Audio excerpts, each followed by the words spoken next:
안녕하세요. 캐드언스 시어튼 김민성입니다. 이번 시간에는 솔리드 엣지 파트 환경의 드래프트와 쉘 그리고 리브에 대해서 한번 알아보도록 하겠습니다. 그러면은 솔리드 엣지 화면을 띄워서 설명드리도록 하겠습니다. 우선 드래프트부터 한번 알아보도록 하겠습니다. 드래프트 같은 경우에는 구배라고 부르기도 하고요. 특정 면에다가 기울기, 그러니까 즉 각도를 줄 수 있는 기능이라고 생각하시면 됩니다. 그래서 드래프트 같은 경우에는 총 3단계로 이루어져 있고요. 첫 번째 단계에서는 각도를 활용하는 거기 때문에 0도인 기준을 잡아줘야 됩니다.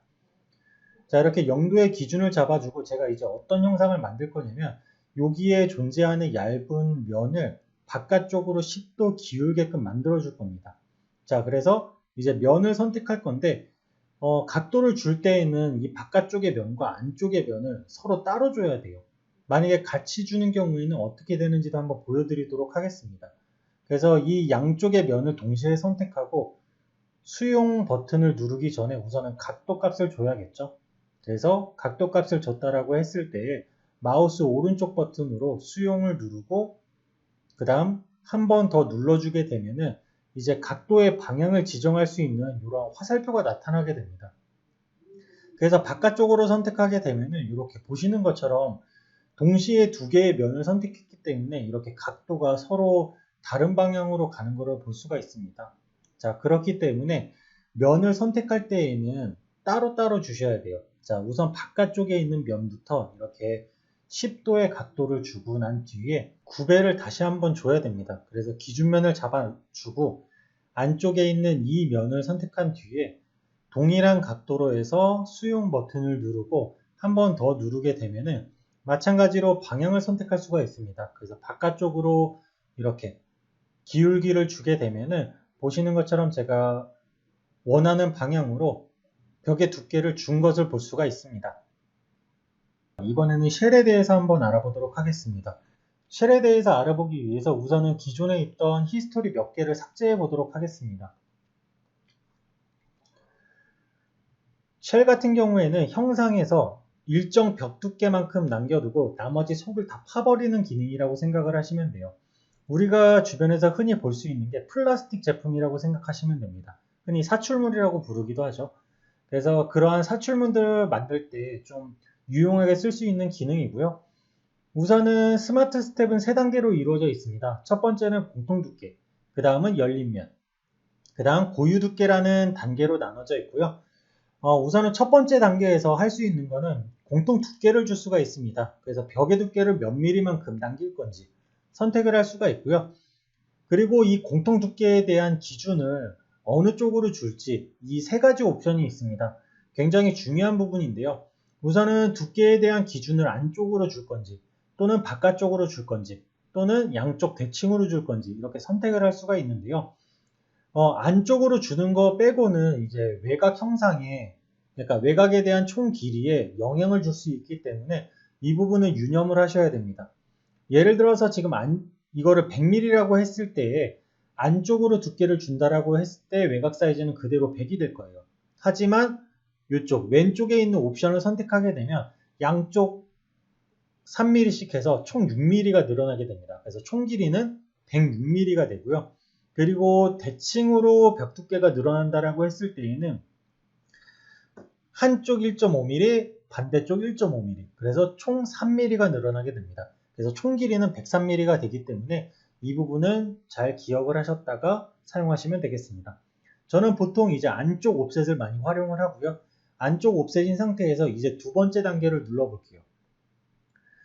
우리가 뭔가 속을 파내던가 하게 되면 어딘가는 뚫려 있어야겠죠. 그래서 그 뚫려 있는 면을 선택하는 단계예요.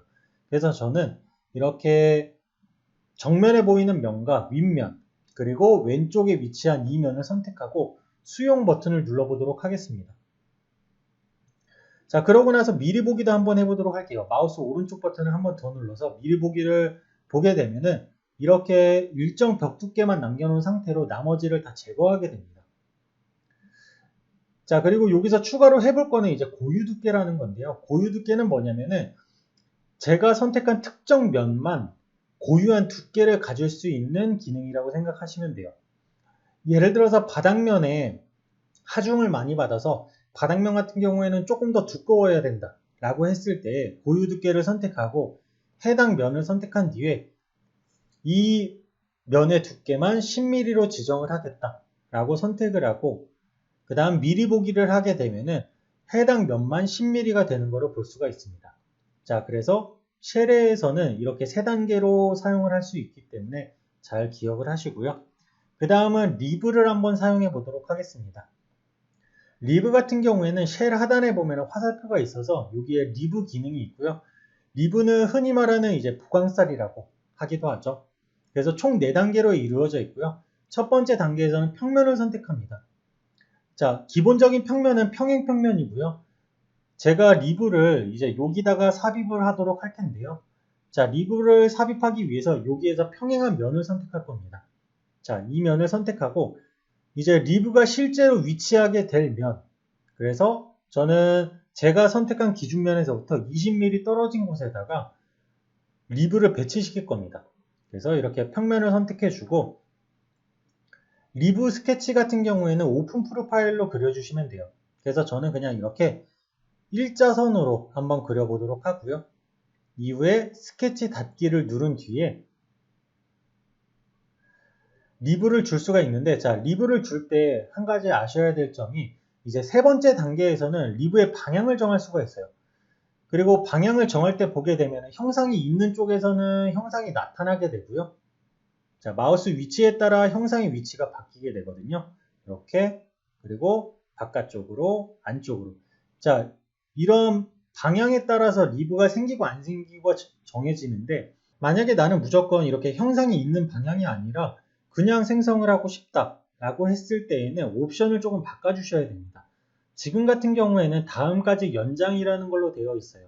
근데 이거를 한정 깊이로 바꾸게 되면은 깊이 값에 대한 부분이 활성화가 되고 제가 원하는 방향으로 원하는 깊이만큼 줄 수 있는 기능입니다.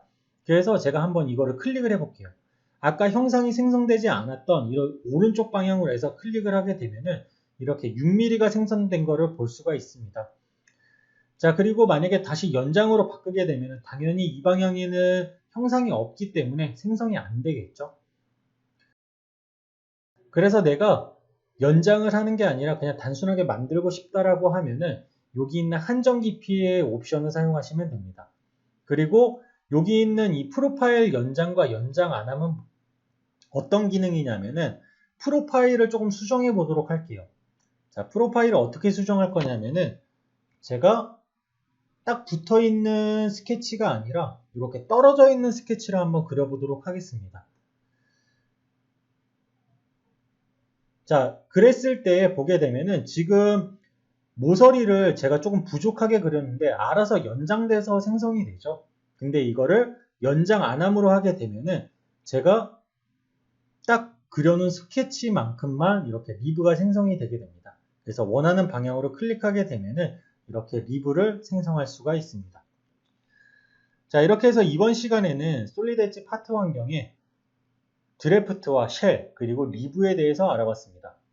이번 교육은 여기서 마치도록 하겠습니다. 감사합니다. 캐디언스 시스템의 김민성이었습니다.